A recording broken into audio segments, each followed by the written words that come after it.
1920년대 일제강점기의 저항운동하면 보통 무력투쟁을 떠올리기 쉽습니다. 하지만 저항의 방법은 총칼만 있었던 게 아니죠.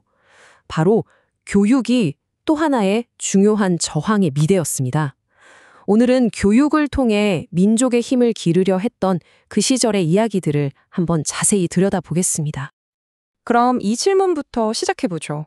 왜 하필 교육이었을까요? 왜 교육이 그토록 중요한 저항의 수단이 되었을까? 이 답을 찾으려면요, 당시 한국인들이 처했던 교육 현실부터 정확히 알아야 합니다. 네, 모든 움직임에는 이유가 있죠. 한국인들이 교육을 통해 저항해야만 했던 그 배경, 바로 교육 기회의 박탈이 그 시작이었습니다. 1910년대 상황을 보면요, 일제는 한국인에게 고등교육을 거의 허용하지 않았습니다. 여기 보시는 것처럼 기초적인 교육이나 간단한 직업훈련 정도가 전부였어요. 의도가 명확했죠. 한국인들이 높은 수준의 지식을 갖고 비판적인 생각을 하는 걸 막으려고 했던 겁니다. 그러다가 1922년에 제2차 조선교육령이 발표됩니다. 겉으로 보기에는 꽤 괜찮아 보이죠? 소학교 교육기간을 일본인과 똑같이 6년으로 늘리고 법적으로 대학 설립까지 허용했으니까요. 하지만 이건 말뿐인 조치에 가까웠습니다. 법은 만들어 놓고 실제로는 학교를 거의 짓지 않아서 교육 기회는 여전히 부족했거든요.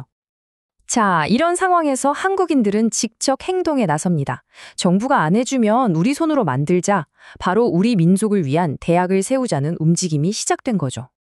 이게 바로 민립대학 설립 운동입니다. 일본의 소극적인 교육 정책에 맞서서 우리 민족의 자본으로 직접 고등교육기관을 만들자는 목소리가 전국적으로 터져 나온 겁니다.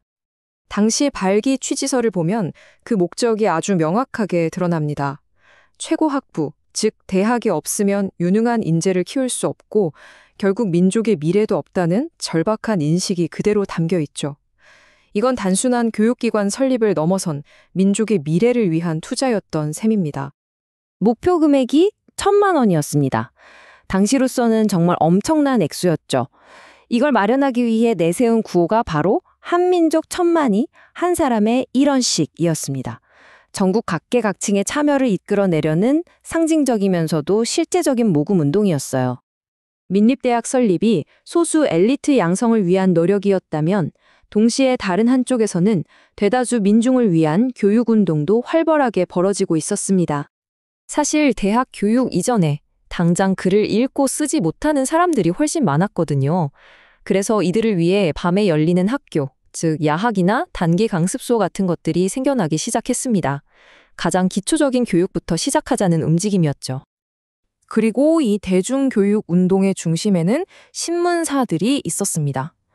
조선일보는 아는 것이 힘, 배워야 산다 하는 구호 아래 문자 보급 운동을, 동아일보는 분화로드 운동이라는 이름으로 한글 보급과 농촌 계몽에 나섰습니다.